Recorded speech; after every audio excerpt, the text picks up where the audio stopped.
Going on this week's episode from the Boeville Newtown? Well, it's right over here.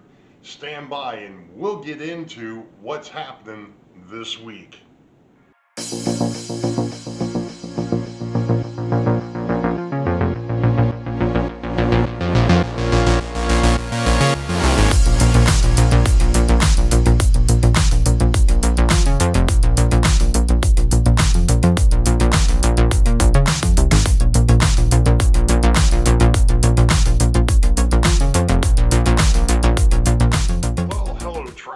And welcome to episode 44 for 2022.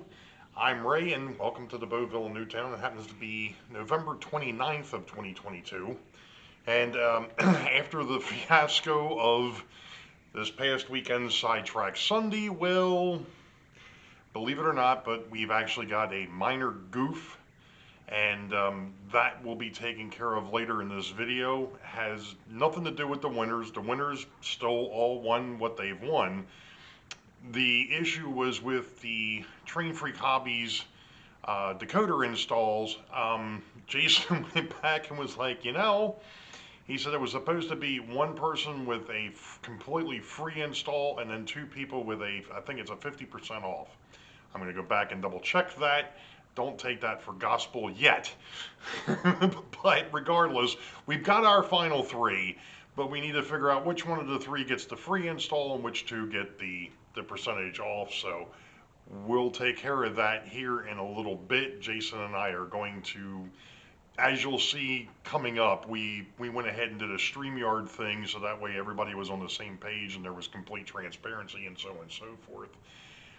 If you haven't looked at the Sidetrack Sunday to see if you won, you need to go back and take a look, and you need to get a hold of me via email. I know Ron Moen has already reached out to me, and like I said, the three folks that have that won the certificates, which was Ken Amos, David from David's Hobbies and Things, and Gavin, the Train Fan 120, have already either reached out to me or Jason. And we've already told them where the snafu was, so we're going to take care of that, like I said, a little bit later. Now, on to something else that I've been talking about now for about 2 weeks is scenery and how I'm going to do it. Well, I did decide that yes, I am going to mess around with, and I'm going to swing the camera down and over here just a little bit. There we go. I am going to mess with what I'm calling Weichert Hill, which is this whole stretch that is, once you come into the basement, of course, the first thing you see is the bridge scene, what will be the dam scene ultimately. Now, there is a problem over here. If you look very closely at the bridge itself, there's no room for bridge abutments. And this is one of the things that I brought up right after I built this crazy thing. I made the gap too short. Well, how are you going to correct that? I'm glad you asked. What I'm going to do, because now I've got the backdrop, which is holding the rear section of the railroad together, I'm actually going to pull apart this section. I'm going to take the bridges out, I'm going to take the track out of the way, and I'm actually going to cut it back. I've already made marks of where it needs to be cut, and I'm going to cut the plywood back a little bit further to give myself room to be able to drop bridge abutments in. That's number one. Number two, I need to rebuild this depression a little bit once I do that, because I originally had 2x4s with bolts through it to bring the two sections together along with this crossing in here. I'm going to revamp this slightly. The other thing that has to happen, which you can't see, is on the back side. When I went ahead and put the hill up here, I still have the two hidden tracks that run into the two hidden yards, either in or out of the two hidden yards. In order for that to be more permanent back there, I need to take up the track that's back there and redo that as well. So that's going to be part of the plan. It may not happen on this episode, The reason I say that is there's one other thing that has to be done, and that has to do with the interurban. And I talked about this kind of last week, or the week before. I need to run bus wiring up underneath the tracks here to go ahead and give me the same continuity that I have on the two mains, because that's what I did.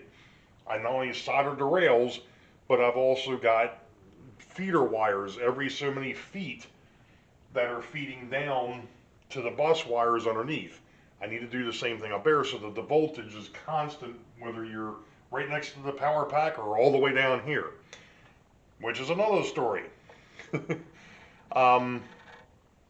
I kind of forgot about the fact that I have that trio pacer up underneath the, up over at the dispatcher station, or what will be the dispatcher station. That's an old trio pacer. Right now, it's set up to do the two main lines if I just want to put this thing in show mode and not use the handheld throttles.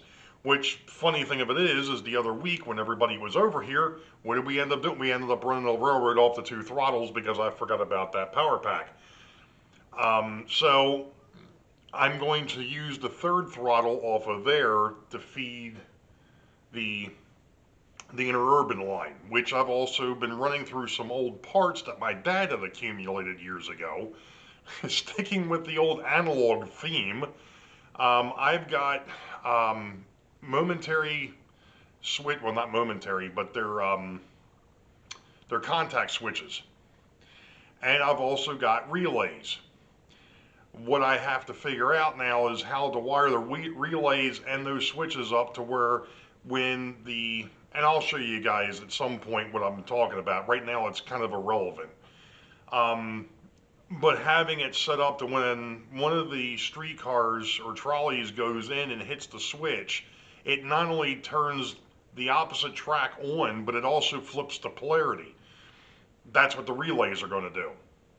So, like I said, I've got to sit down, I've got to map it out, and of course, this, like I said, this harkens back to the old analog stuff, and of course everybody's going, just go out and get an Arduino. Okay, fine, look.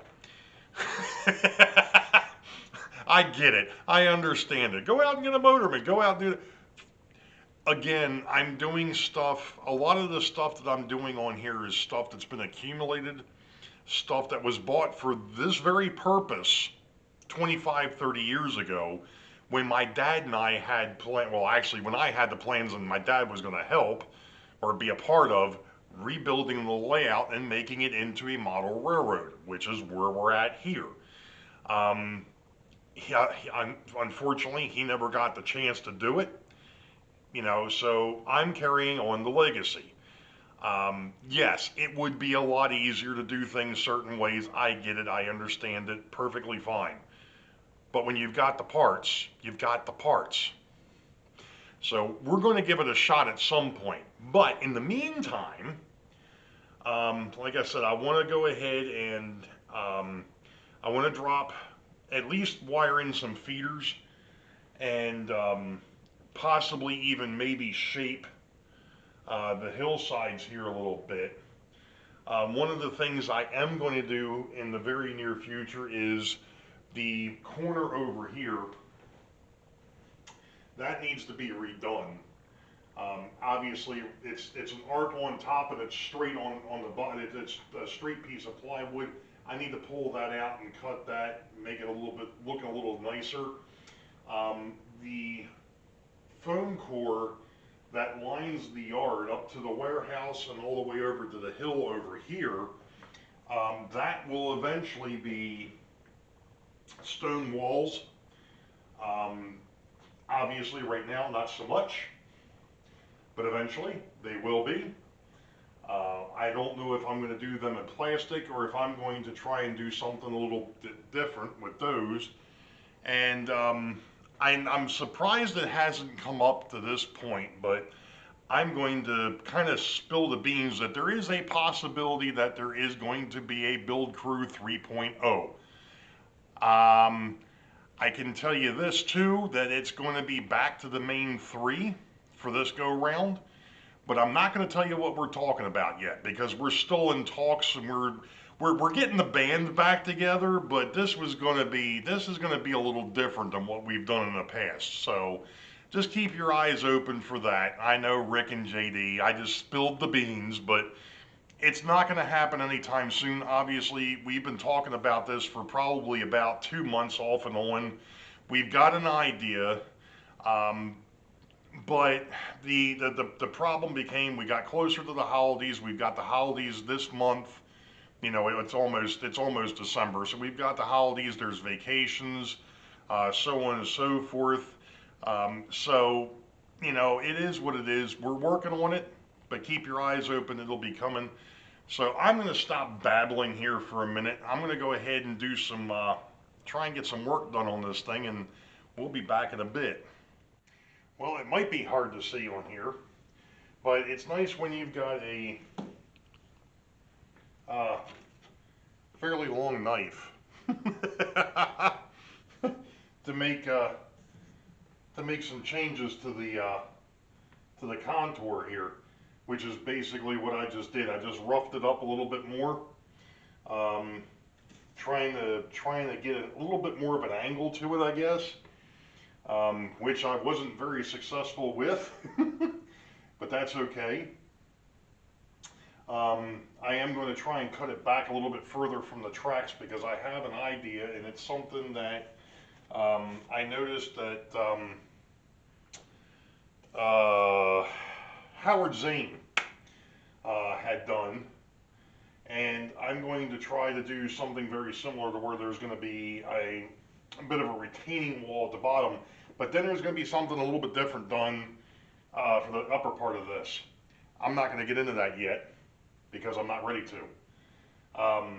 So I'm going to clean up this mess a little bit, and then I'm going to go ahead and start dropping feeders. So we'll be back as soon as I figure out what to do with the remote. Well, so here we are back in the train room again.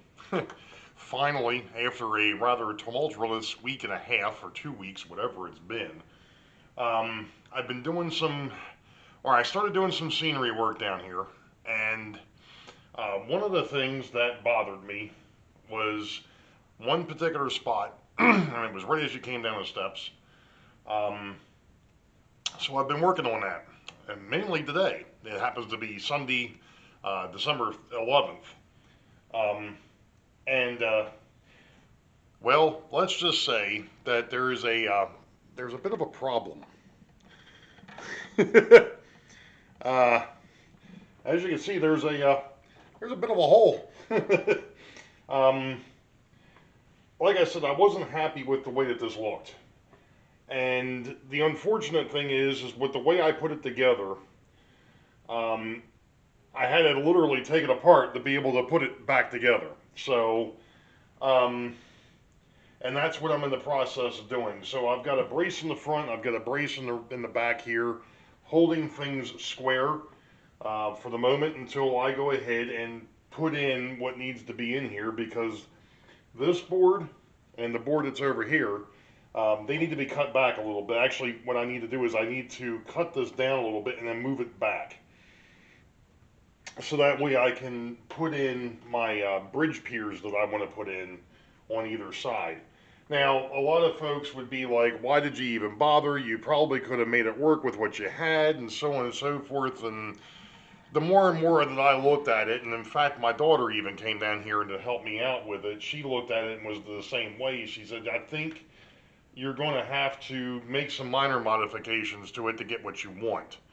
So that's what I'm in the process of doing. Now, there is one other little idiosyncrasy with this, and that's the fact that originally I had the power supplies that feed the tethered throttles on the front of the layout.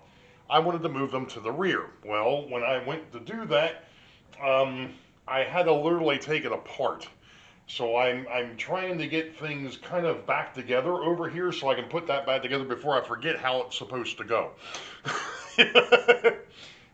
Because idiot me didn't think about the fact that I was going to have to take it apart, at least the way I had to take it apart. So at any rate, I'm going to get back to putting this somewhat back together.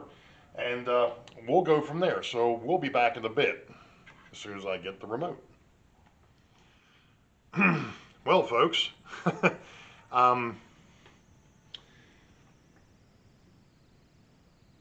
yeah.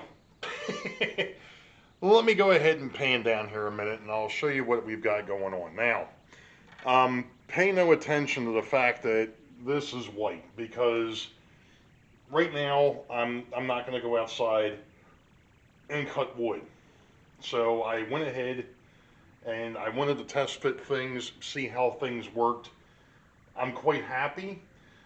Um, the only thing that I ran into was, um, as you can see, I've actually changed the bridges around a little bit, and there's a reason for that. Um, I kind of like this. I like the way that this looks. I do have to do something with the bridge piers. That's a temporary setup. It was just something I was messing with.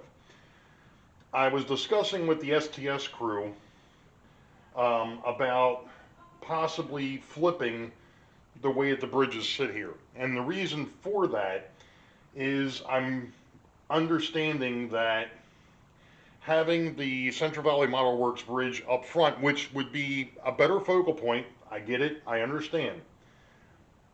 I'm very concerned that it was way too close to the front of the layout.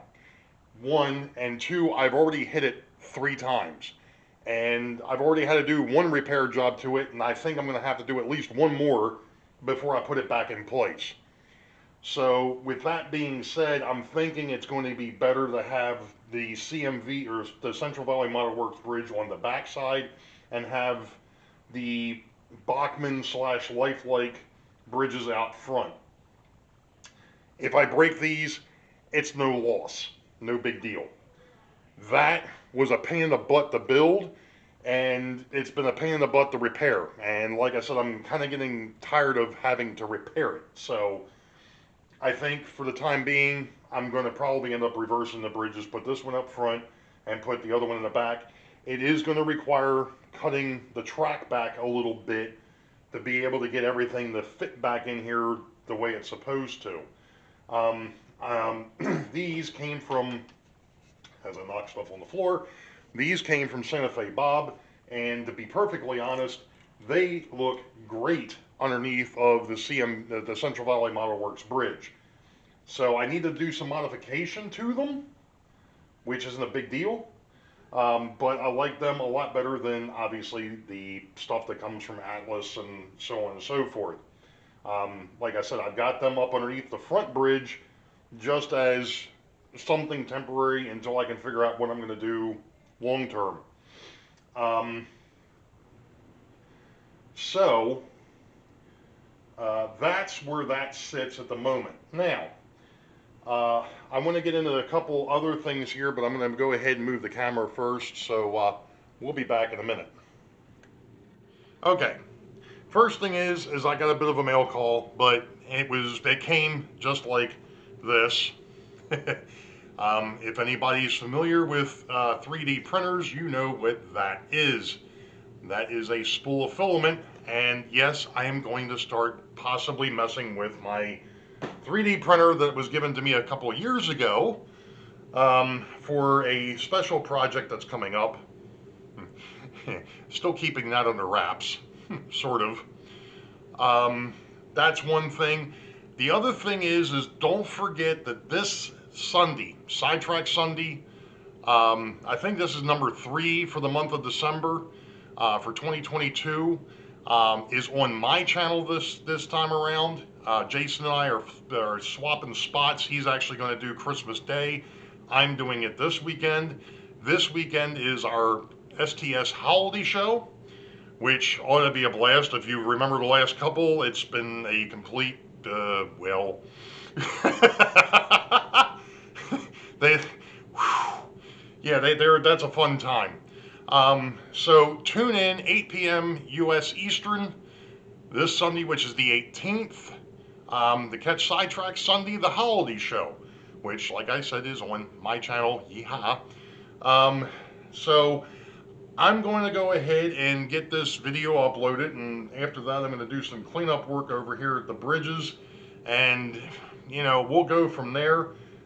This video actually started out a couple of weeks ago, and for those who may or may not know, the family issue, yeah, we're still kind of dealing with that. Everything is fine. Basically, what it is my daughter was in an accident. Basically totaled the car. She's fine. The car was not. Cars are replaceable. People are not. So that's basically what happened. But we're still kind of dealing with that. So on to bigger and better things, right? So you all know the deal. Wait for the high ball. Green tracks ahead, and we'll catch you on Sunday. See ya.